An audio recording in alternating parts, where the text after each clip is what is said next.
Hi Laura, it's Dr. Marks. I'm sorry we couldn't get together, so I thought I would just make you a screencast and talk to you a little bit about what I thought as I was assessing your project. And then if you need to, we can get together and talk on the phone, or we can have a Google Hangout one evening when you get off of work or on the weekend when you're not working. So I thought I would try this first, and then if you still don't feel comfortable or you still have questions, then we can find another way that we could either talk on the phone or Google Hangout. So let's go ahead and get started. So I have your project up here that you sent to me. I also have the directions in the rubric, and then I also have the rubric screenshot that I sent to you. Okay, so I wanted to just talk about the big places where there are some larger errors, and that was the introduction and the implementation section. So I wanted to talk about the introduction first, and I'm going to look at the directions for that and also at the rubric. Okay. So you're going to include some information about yourself. And remember, this project is not only providing an introduction of you to your future students, but it's providing a model for them to introduce themselves to each other and to you. So it sort of has a double dip effect. So some of the ideas I give you is that you want to include information that students would really like to know about you. So that would be your hobbies, your pets, your family, your hometown. They like to see what you looked like when you were in third grade, or have a report card from third grade, or you and your dog from third grade, anything like that they just get thrilled about. And then any honors awards, anything like that that they would be interested in. So those are some ideas, and you can do anything that you wanted to do. So let's look at your project. So your project starts with About Me, and your About Me post is one picture of your family, and you give us one sentence about what you like to do. Okay, so we know that you have interests outside of the classroom. You like to hike and ski and swim and play soccer and paint.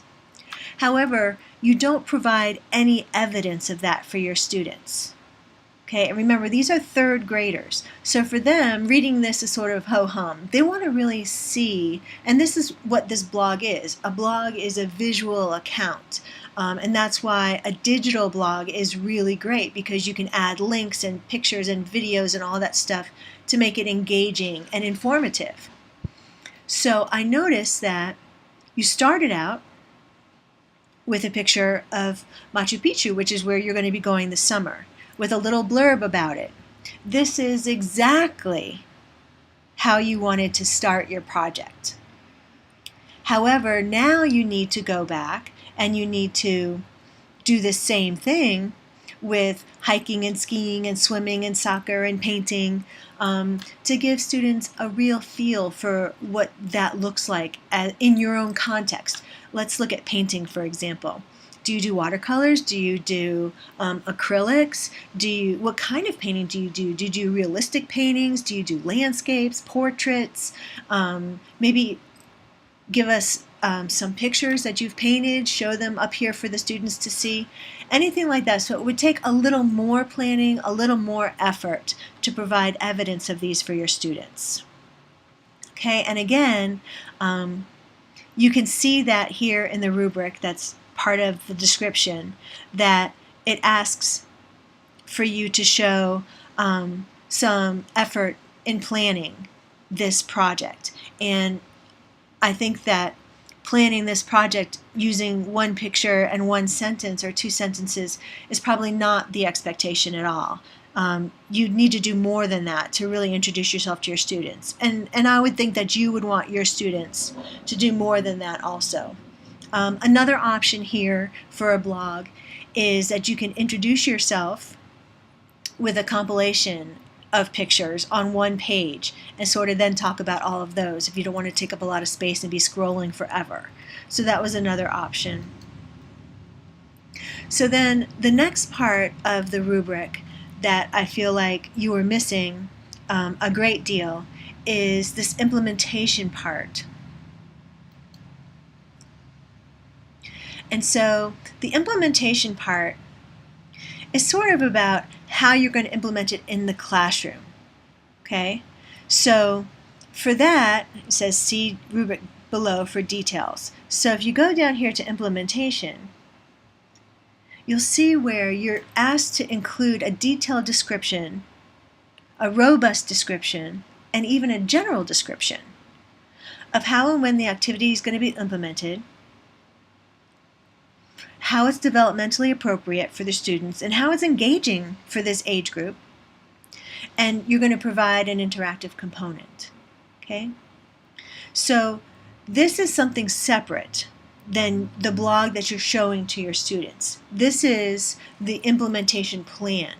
Now, some of the students in our class chose to create a separate Word document, and they wrote several paragraphs about the age level of the students, the 21st century learner, how this is engaging for them, or how this is doable for them, or how it meets global prerequisites, stuff like that. Or other people in our class, which I thought was interesting, they just created a separate page. So similar to this one here, where you're giving the directions to the students, you would have provided another link that said implementation. And there you would have written several paragraphs outlining how and when the activity is going to be used, how it's developmentally appropriate and engaging to the student, and then provide your rationale for an interactive component. So that was the part that I know you had a question about, and that it was just completely missing from this project. And these are the directions for the student, and they're not the rationale that this project was asking you for.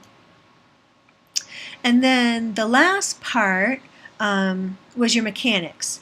And this is easy to do when you're trying to think and type all at the same time, is to have a spelling error. So it's always a good idea to have somebody look it over before you ship it out. So your error was right here. Important is your spelling error here. So, and parents get really bent out of shape about that. Even though it's just a typo, they expect teachers to have really high standards for grammar and spelling. So it's really important that you have somebody look this over first. So that was sort of how I came to this rubric response. Sort of more details were needed here to make it really visually engaging and exciting to students. And then this one here, there was really no separate document. There was no discussion about the implementation of it as it relates to this project. There were directions for the students, but the implementation was different. It needed to explain this project to me. Okay? So if you still have any questions, I'd be happy to answer them, and you can always give me a call, or if you want to Google chat or Google Hangout, just let me know and we can set up a time when it's good for you. And again, I hope that you don't panic about this, because there are lots of other points that you can earn in this class, and a C is what you'll need to pass this class as a core class, okay, in one of our block classes. So just give me a call if there's anything I can do. Have a good weekend.